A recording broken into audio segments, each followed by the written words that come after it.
My, has it been a fantastic past couple days, a fantastic past week. I think I'll start first off with the Zoe Quinn allegations, which if you have not heard about, Zoe Quinn yet again decided to start Gamergate Phase 2, and she accused one of her friends, coworkers, sexual partners of assaulting her. Now, remember who Zoe Quinn is. For those of you who do not remember Gamergate, or do not remember her role in Gamergate, Zoe Quinn, who was not very nice to her boyfriend at the time, and he had plenty of text to prove it, went and slept with one of the editors or one of the people who are high up in Kotaku to get promotion for her game called Depression Quest, which was a flaming shit, in my opinion, because, well, I played it. It's not really a game at all. It's just like a visual novel that's not even that interesting or great. So Zoe Quinn, who has a very, very questionable character, goes to the UN to talk about fake sexual assault things, has accused somebody else of sexual assault, and this guy, whether he did it or not, again, I don't see Zoe Quinn as a very credible source, so I tend to believe he's innocent, though he could be guilty. But whether he did it or not, he recently killed himself. And Zoe Quinn, in, I guess, a retaliation of that, deleted her entire Twitter account where she first made the accusation. And these allegations have come at a very convenient time when porn star, suicide girl Zoe Quinn, who has lied about sexual assault before, who has used the gaming media to promote her product, which sucked, who basically stole a bunch of money on Kickstarter and for a game that she has not yet delivered, much like Anita Sarkeesian did with Kickstarter and her Feminist Frequency series, which I imagine she only completed after she was heavily criticized for not completing it, for getting a massive amount of money to do something that essentially probably could have cost, in very high quality, $5,000. But conveniently, after doing all these terrible things, Zoe Quinn has been going broke. Which is why I imagine instead of reporting this sexual assault to the police and to the authorities and to the people who can actually help, she reported it on Twitter to make this guy lose his entire career, which he did, and then he proceeded to kill himself. And the backlash against her has ensued, because I believe that very few people think that Zoe's accusations are actually genuine. And before I talk about the whole Funimation fiasco, which is what this video is primarily about, I just wanted to say that when people do terrible things, when they kill people, when they commit to false rape allegations, they do those things for a reason. There's always a past history that explains their present behavior. Though I think a big part of the left and a big message of the left is that these things just happen in a vacuum because they want you to believe that anybody could become a murderer. Anybody could become a suicidal, crazy person. Anybody could do all these terrible things, and there's no cause and effect. There's just the thing that happened. All of us could do it. And they saw that as a convenient message because, when they want to do things like take away guns, they're saying because there's no cause for why this person did a school shooting, it could be any gun owner that could be capable of doing this. That's not the case. And life is like a giant chemistry equation. If you're going to make water, you're going to have a certain amount of hydrogen and a certain amount of oxygen to make the equation work. If you don't have those components, you don't get water. You either get nothing or you get something else entirely. So, when people do these terrible things, like accuse somebody of false rape or anything else, they tend to have a past history that leads them to be the type of person that could do something like that. And I hope to those of you listening, that brings a little smile to your face, because anytime you see that someone is capable of ruining someone's career over a false accusation, it tends to be the case, if not almost a guarantee, that that person has done a lot of other terrible things that led them to be able to do that. So all you have to do is spend some time digging, and you will find all these skeletons that are in the closet. And certainly, the longer this whole case with Vic Mignogna, Funimation, Monica Real, and Ron Toye goes on, the more skeletons, the more juicy skeletons get revealed. Which brings us to the Funimation leaks, and our first victim, Sean Schemmel.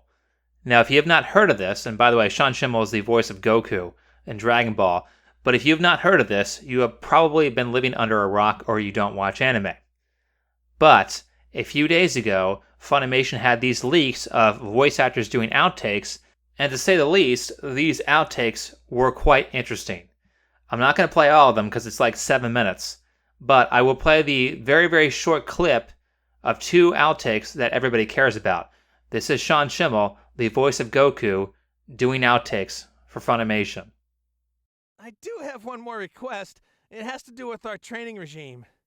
Will you guys suck me off until I come all over your faces? Hey, look at those faggot-ass clothes. Faggot, faggot, fag, fucking fag. My son's a fag. Now, I know I just said this 2 videos ago, but I think it bears a little repeating. Because I mentioned this with Pro Jared, who got accused of being a pedophile for sending nude pictures of himself to 16-year-olds. Turns out they were lying. He did not send any nude pictures to people who were 16 or underage knowingly, but he did send nude pictures of himself to fans. Now, when you have a following as big as Pro Jared and you have people who are fans of you, it is extremely likely that some of those fans will be crazy.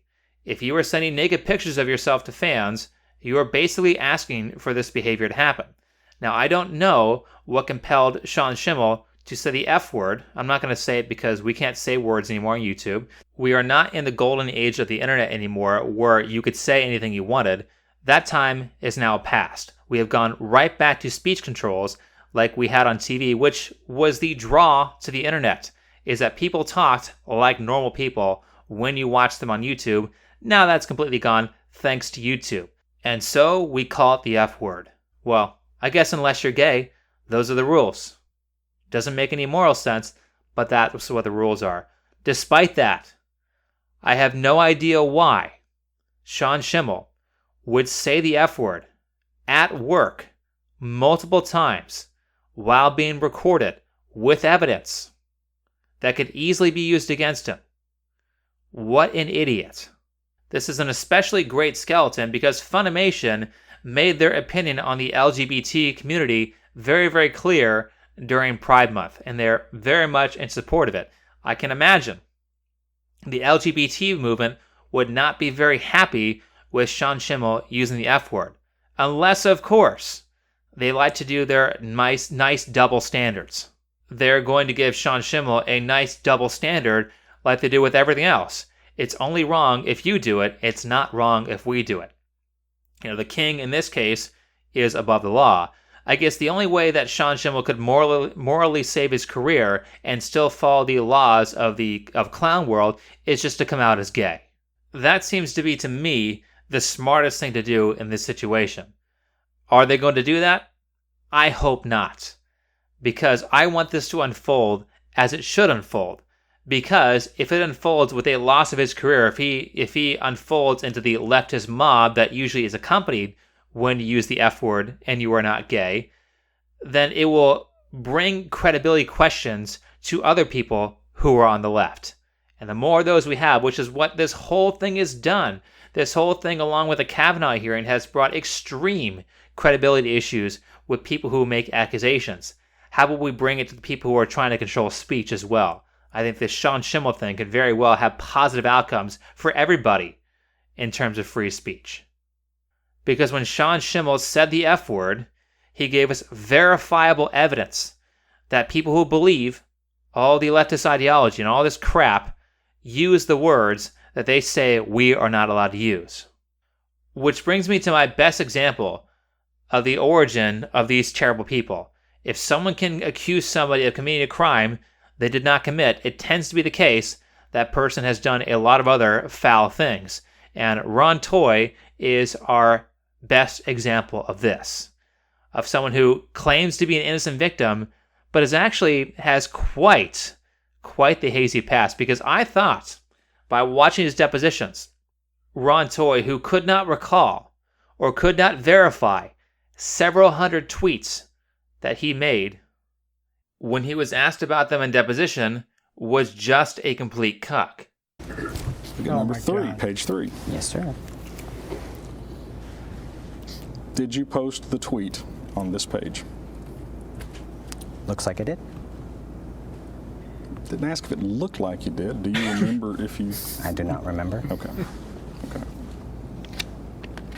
This is so tragic, a man with Twitter Alzheimer's at this advanced stage. But when you go to 322, that's all cut off. Well, is it possible to access Twitter from different devices? I don't know. Do you access Twitter through a phone? Sometimes. Do you access Twitter through a computer? Possibly. Are phones and computers different devices? Yes. Does your phone and your computer look identical on the screen when you access Twitter? I'm not sure. I'm not sure. Come on now. I'm not sure. Come on now. Now, you might think, when you look at this guy, that there's no way he can be an abuser. He looks too much like a beta. He looks too much like a soy boy. He looks too much like a nice guy. Well, let me fill you in on some lyrics of a very good song by Nine Inch Nails called Capital G. My favorite lyric of that song is, "Don't tell me how power can corrupt a person. You haven't had enough to know what it's like." There are plenty of beta cucks that look like Ron Toye that claim to be the nicest people. He claims to be a protector of women, a sheepdog of women, someone who's there to help the needy and help the weak. But as we find out, when he is not on the chopping block, when he is the one in power, much like all the other people who claim to be nice people, who claim to be good people, but are only good because they are afraid. Because when they get power, they become completely abusive. This is like the Antifa people. Antifa people are full of nice guys. They're full of protectors of women. They're full of woke male feminists who just want good in the world. But look what happens when they obtain power. When they are in the beneficial situation, when nobody's looking, they sucker punch you, they throw crap in your face, they hit you with bike locks. And of course, this is all because they got you by surprise. Because anytime Antifa is met with fair opposition, they have a very consistent habit of losing very easily.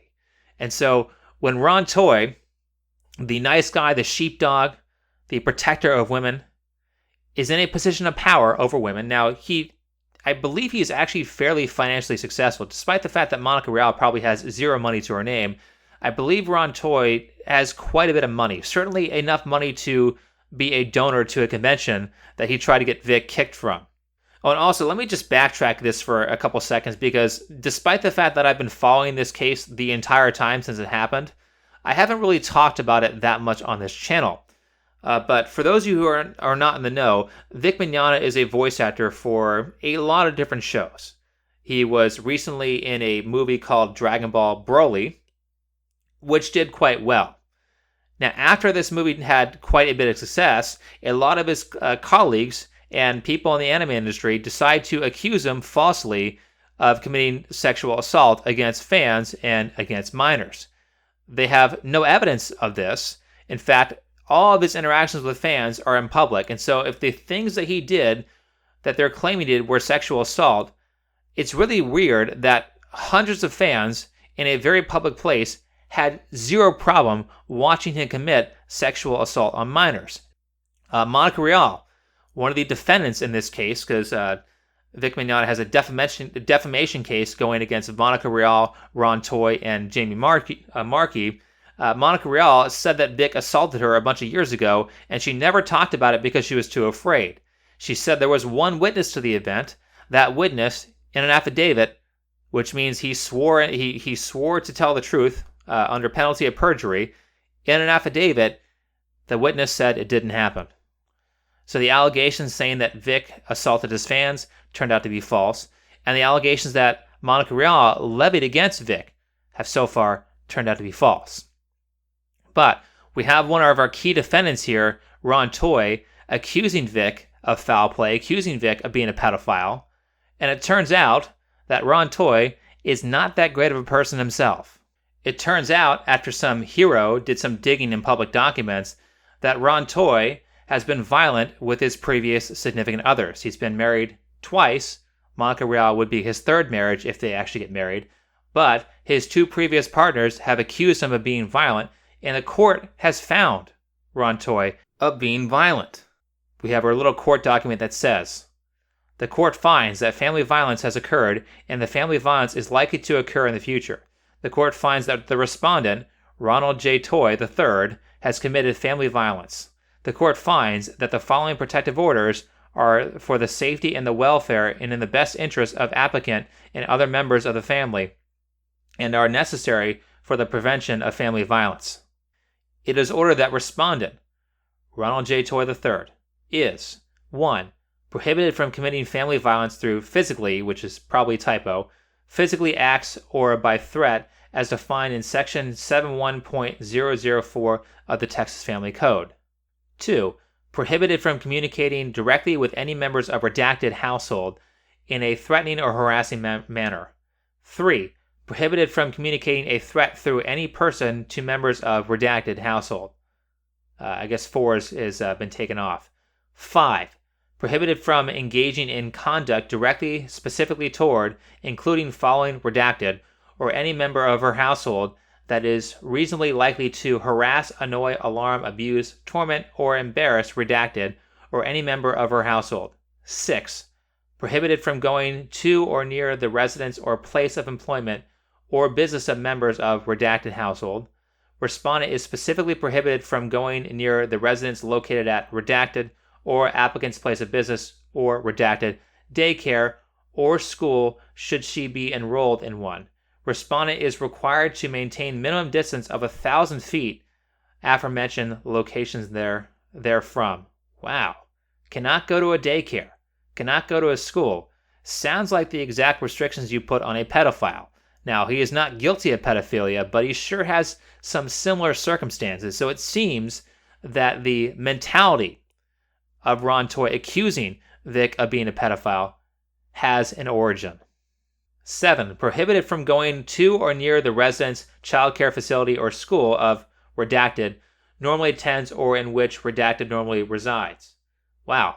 I'm guessing this redacted person is a child, so can't be around wife, can't be around child. Huh. Sounds like a predator to me. It's really strange. So this is a signed court document, so it's pretty likely to be true. Now, this is just a part of the document. If you want to see the full document, I will link a timestamp video where Nick Rekieta goes over the whole 9 pages. But let's say this signed court document is false.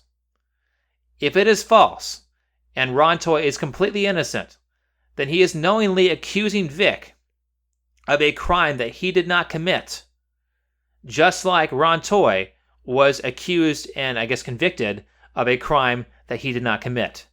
So in this situation, we have a guy who is either a danger to women and children, or he has been falsely accused, and he is falsely accusing somebody else of committing a crime that he did not commit. Either way, we've got someone who is highly immoral. Do you see where these people come from? And I assure you, all the people that you see in the media who do terrible things, like I think Steven Crowder has a really good example with his show Crowder Confronts, where he talks to people who have said, let's light Steven Crowder on fire. Let's go to his event and throw a milkshake at him. Let's violently assault him because we don't like his ideas. He has gone over their past history, and the one he went over recently, I'll link that one in the description, was a felon. When it's met with produce or milkshakes to the face, however, sometimes we have to pivot. Meet He's a member of Antifa who has a storied history of violence. He was arrested for assaulting police officers at an Antifa rally and threw tomatoes at President Trump, though it should come as no surprise that he missed by a mile. You play ball like a girl! Now, during our recent Change My Mind at Google headquarters in Austin, took to Facebook posting our location publicly and calling for others to milkshake me. Why don't we just sit and talk about it, and maybe we can find some kind of a common ground. And I know you have a long history of felonies and violent assault on police officers, and so you've been seen sort of as a folk hero. Or Nathan Phillips, our hero Native American, our war veteran, who went up to a innocent 16-year-old who was wearing a Trump hat and violently banged a drum in his face. This guy doesn't have that great of a past either. None of these people do. So when it comes out that Sean Schemmel says the F word in a very, very LGBT woke company in a recording, or when it comes out that Ron Toye is a wife beater, it doesn't surprise me. And I have one more thing to say about this woke left-leaning company, Funimation. Apparently, Chuck, I believe his last name is pronounced Huber, Chuck Huber came out with an affidavit, which means that if he's lying, he is under penalty of perjury, came out with an affidavit saying that they did not like that Vic Mignogna was a Trump supporter. So, could it be that a part of the reason Vic got his career canceled was because he was in support of Donald Trump? So I'll end this on a philosophical note and talk about something that hopefully will be useful to you. Because in my life, when I look at people who are around me on a personal level, I'm always looking for things that show their character. Is this person a good person? Is this person a bad person? Like if I have a friend and I'm really in need, I really need this person's help and I need it right now, and getting this person's help is really inconvenient to the person I'm asking for help, and they still help me, that's a good friend. That's a friend that you want to keep around, and you should reciprocate that by doing something like that for them. And maybe you pay it forward first. Or, on the opposite side, I look for things that people that do that are bad. Like when I watch things like the Wendy Williams show, and I see that when Wendy Williams says, clap if you agree that this woman should lie to her husband and tell her and not take her birth control so that she has another kid. She should commit pregnancy fraud because she wants a second kid. Clap if you agree. And 80% of the audience claps. So in that case, 80% of that audience is okay with fraud, and these are people that I would not want to be around, because if they're okay with fraud, like I said at the beginning of the video, that's indicative that they would be okay with other things that are terrible, and they've probably been okay with things that are pretty bad in the past. Much like if Ron Toye is okay with falsely accusing a guy of rape, he's probably done some pretty terrible things in his past that would lead him to that accusation. If Elizabeth Warren is okay about lying about being a Cherokee so that she can get benefits and a very high-paying job based on being a minority class, what's she going to be okay with as a president? Or, more personally, I think everybody's known at least one person like this in their life. You know, that one person, like you're in a group of 3 people, one of the people leaves, and that person says something bad about the person that just left. And they do that with everybody. If I'm in a situation like that, or when I've been in a situation like that in the past, I always ask, if you talk shit about everybody, what do you say when I'm gone? If you're capable of doing all these things to these other people, what are you capable of doing when I'm not around? If a woman is capable of levying a false domestic violence claim against her ex-husband so that she can get the kids, and she's capable of getting child support, and she's capable of getting alimony so that she can live a new lifestyle that she was accustomed to, then what is she going to be capable of doing to those kids when they do something that she doesn't like? Her husband did things that she didn't like. What about when those innocent kids do things that she doesn't like? So think about that when somebody in your life has wronged you. Reverse it too. Think about it when someone has done something right to you. If someone is capable of amazing good things, they're probably capable of other amazing good things, and you should be around them. If someone is capable of terrible things, they are probably capable of more terrible things, and you should take them out of your life. And that's enough for this video. If you liked it, please hit the like button. Subscribe if you're new. Comment and share. My Bitchute link is in the description. If you have not subscribed to me there, please do that. If you'd like to support the channel, then you can do so by donating through either PayPal or Subscribestar. Both those links are in the description. And a huge thanks to the people who have already donated. It really helps, and I really appreciate it. Otherwise, I will see you in the next video. Thanks for watching.